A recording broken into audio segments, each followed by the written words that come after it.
and I have finally seen Avengers Infinity War. It has been quite an amazing experience. I could tell you, just right at the end of the movie, I literally sat there with my mouth just dropped for like 2 whole minutes because I was just trying to comprehend about like what exactly just happened. Like, this movie has a lot of back and forth between humor, darkness, and was a very enjoyable movie, but at the same time there was just a lot of like, what just happened? Like, oh my word, there are a lot of surprises thrown in throughout this movie. It is really just a conglomerate of just a bunch of amazingness. Now, one thing about this review is that it will contain spoilers. That will be towards the end. I will warn you guys when I start talking about spoilers. But until then, I wanted to talk about mainly the problems that I had with this movie, which was very few. It was really hard to nitpick about like some of the problems because those little problems really don't affect how much I thoroughly enjoy this movie. So one of the problems a little bit, which really wasn't that much of a problem, was the CGI. There was a lot of CGI throughout this movie, but it was done and portrayed well enough that it wasn't super distracting from the movie itself, because there has been a lot of development in CGI, knowing exactly kind of like where to put it, where it's necessary, where it's needed, and because of that, it was it was very well executed throughout the movie, which was very good. They did a very fine job with the placement of the CGI throughout the movie, which obviously Thanos, who is the big baddie in this movie, he is completely CGI. You tend to forget that he is almost 100% CGI, which is very good and very good and very well executed throughout the movie. Also, there are many problems with the heroes in this movie. Well, not many, but the main problem with the heroes is that there are many that don't have much of a front seat and aren't solely focused throughout the movie. That is mainly because there is such a huge cast and they're trying to put so many of these heroes, so many of these characters into the movie and trying to get them all to shine. But some of them obviously couldn't get enough screen time, and enough because a lot of them weren't the main focus of the movie. Although it is the Avengers, so it is all the heroes, and you do see almost all the heroes. There are 2 heroes that are absent throughout this movie, but that's okay. They do talk about where they are and what they are doing in the movie. But this movie, to me, isn't 100% all about the heroes, because they had to put a lot of focus on the villain, Thanos, who was very well developed. You understand his side of everything a little bit, but you know that he is just very bad, and you really get a good grasp of like how he really feels, and you actually feel the fear just sitting in the theater like that, of like just how bad this guy actually is. Like, he is probably the best, most well-developed villain in the Marvel Cinematic Universe, which is very good because a lot of those directors and people have been probably recording and everything about like how we feel about all of the other villains throughout the movies, because obviously they have been having problems with other villains throughout the movies, and really we're very careful with Thanos because he is like the biggest like villain, so they wanted to make sure that he really shines, and that is pretty much the sole purpose of Infinity War, to give him that screen time he deserves, to make sure that he is well developed, and he is very well developed. I really loved him as a hero, but at the same time, I just hate him based off of his all of his thoughts, how he really goes about everything. It's just bad.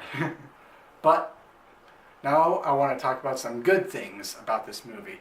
Now this is when I'm probably gonna start talking about a bunch of spoilers. Okay, I'm still not gonna go into super detail about some of these things, just so I don't ruin your whole theater experience completely, because I'm still going to leave stuff out, but it is really hard to talk about some of this stuff without getting into spoiler territory. So, big warning, if you don't want spoilers at all, please leave this video right now, pause it, go watch the movie, come back, and then watch the rest of the video.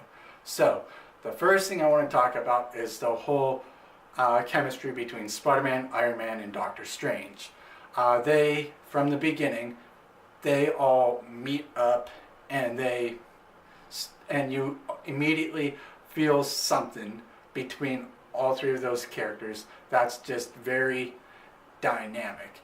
There is a lot going on back and forth between Tony Stark and Doctor Strange, just how they collide and everything, and Spider-Man's just kind of like that in-between guy that's just kind of like, what's going on type of thing, and he kind of like almost calms like all the argument back and forth and everything, but the way they work throughout the movie and their chemistry together and how they develop when they're on Titan, trying to figure out a plan to help take down Thanos, they all work very well together. And also, when they are on Titan, that's when they all meet up with the Guardians of the Galaxy, which, once again, they really shined in this movie. There was a lot more focus on Gamora throughout the movie, and not as much on Star-Lord, but you still get all that screen time from Star-Lord. You still get those funny moments from Drax. Rocket Raccoon really made huge shine and everything, and you get your teen Groot as well, who is just crazy. The whole time almost he's just sitting there playing video games. When the Guardians came into play, like the chemistry just back and forth and everything between them and Iron Man and Spider-Man and everything was just great. There were a lot of pop culture references back and forth going between Star-Lord and Spider-Man, because Spider-Man is like huge into movies and everything. And it's funny because when they were coming up with their plan, Spider-Man talks to Tony Stark and he's like, have you ever seen this old movie called Aliens? And it's really funny because like they kind of like do come up with a plan of things like similar to like Aliens and everything, and which is it's like the funniest thing ever when you're watching a movie.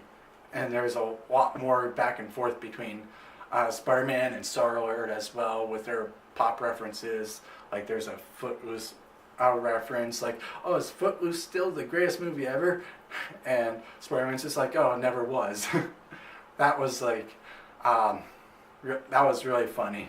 That's all I wanted to talk about with them, but I also wanted to get more into what I like about Thanos as well. Like, he just really brings fear to everybody. Whenever he is on screen, you just feel all the emotions, which really brings out a lot, especially towards the end when you get the big battle sequence in Wakanda.